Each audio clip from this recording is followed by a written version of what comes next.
He will not see me stopping here, and that person, the owner, he does not know, and he will not come to know that he was standing here and enjoying the scenery.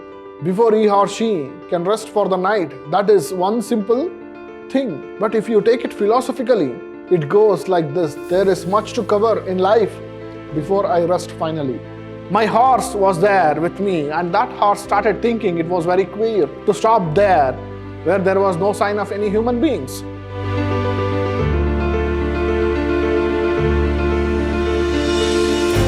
Hello students, I am Anil, Assistant Professor of English, Vidhyaashram First Grade College, the Temple of Excellence, MYSURU. In this session, we are going to look at a poetry titled Stopping by Woods on a Snowy Evening by Robert Frost, prescribed for the students of BCA second semester. Before we get into the poetry, let us look at the poet. Robert Lee Frost. He was an American poet known for his realistic depictions of rural life and his command of American colloquial speech.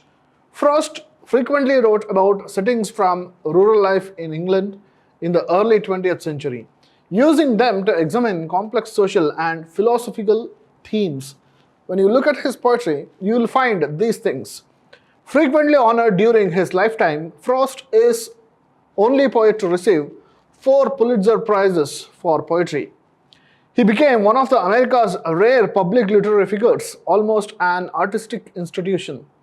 Frost was awarded the Congressional Gold Medal in the year 1960, and in 1961 he was named Poet Laureate of Vermont. So this is about Robert Lee Frost. He is an American poet, and his poem reflects the rural life and also some philosophical thoughts. And let us see what is there in this poem. The poem has 16 lines, and here it goes. Whose woods these are, I think I know.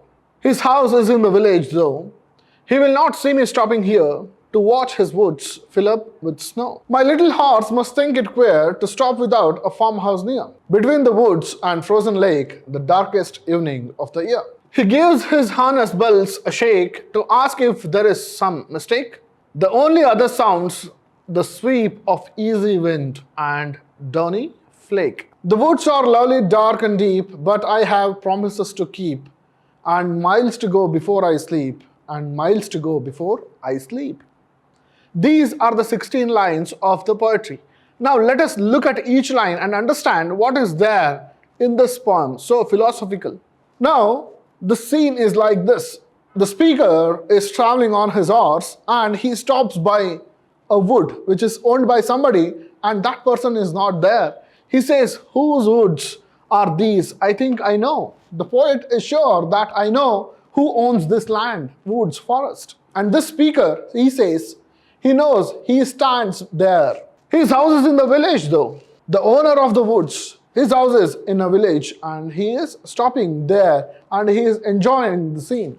He will not see me stopping here, and that person, the owner, he does not know, and he will not come to know that he was standing here and enjoying the scenery, to watch his woods fill up with snow. His woods are filling up with snow. It is the month of the cold, that is December. It is getting filled up with snow, and this man is enjoying that view. My little horse must think it queer. Now he is talking about the horse. The speaker is talking about the horse. That horse must be very queer. It thinks that it is queer to stop without a farmhouse near. That means there are no human beings there. But why did this owner of mine stop here? Between the woods and frozen lake, the darkest evening of the year. There was no farmhouse between the lake, the frozen lake, and the deep, dark forest. There is no human being nearby, and there is no farmhouse. There is no sign of life, human life. But why did this owner stop me here? So this horse must have been thinking all these things. Why did we stop here?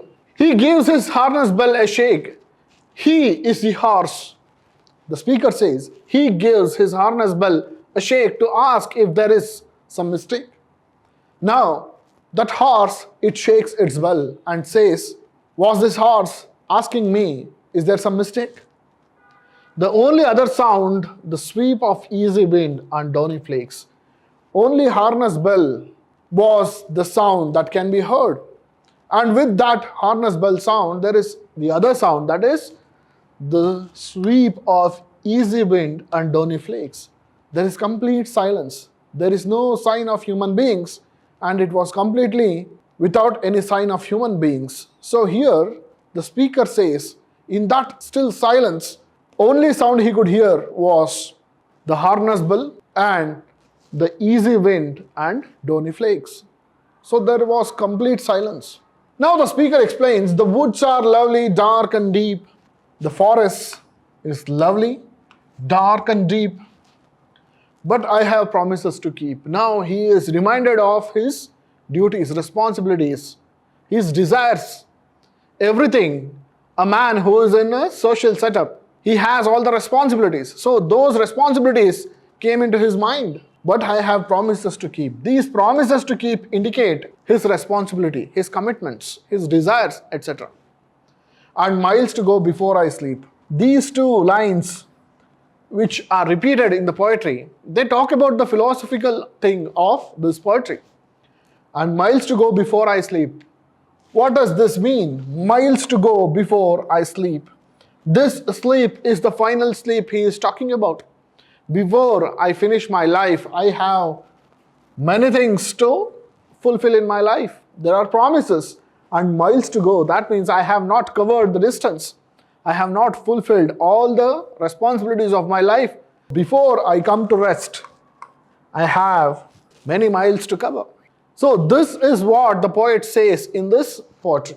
Stopping by the woods, that means there was something beautiful in nature. I stopped there to look at. There was stillness, there was silence. I started enjoying it. I knew who owned the forest.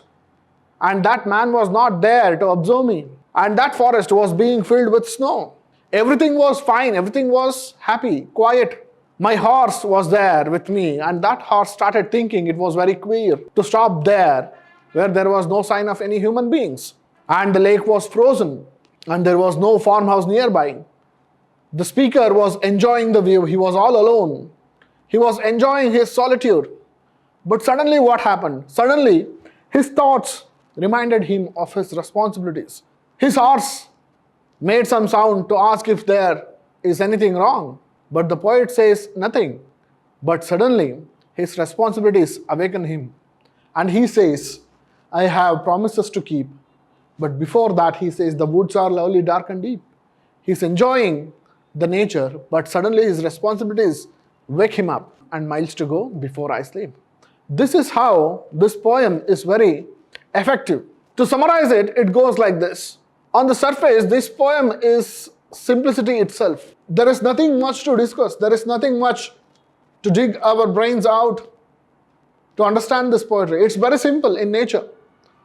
The speaker is stopping by some woods on a snowy evening.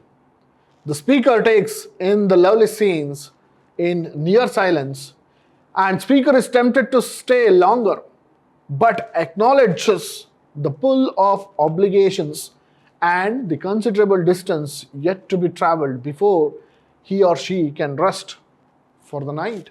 Before he or she can rest for the night, that is one simple thing. But if you take it philosophically, it goes like this. There is much to cover in life before I rest finally. That is the meaning of this poetry. In this poetry, there are some themes to understand, and those themes are like this: nature and society. They are putting some obligations to each one of us. We want to enjoy the nature, but the society has given us responsibilities to fulfill. Social obligations and personal desire. Even if we wanted to enjoy solitude, be with the nature, there are some social obligations, being a father, mother, husband, wife, a student, a teacher. So these are social obligations which need us to fulfill what they require. Then here is some hesitation and choice. There is no time for hesitation. One has to choose either to stay or to take up the responsibilities. The poet chooses this one, choice. He chooses something that the society wants him to do. So these are the major themes of this poetry, Stopping by the Woods on a Snowy Evening. Robert Frost writes this poem in a very simple way, but this simple poetry has the picture of a rural setup. With this rural setup, he talks about something very philosophical, which makes human beings get up and work for the social obligations. The themes, the summary, you have to remember and you have to understand what is the philosophy of life. The last two lines, miles to go before I sleep, miles to go before I sleep, that is what is driving all of us to achieve our goals in life. With this, we shall meet in the next class. Thank you.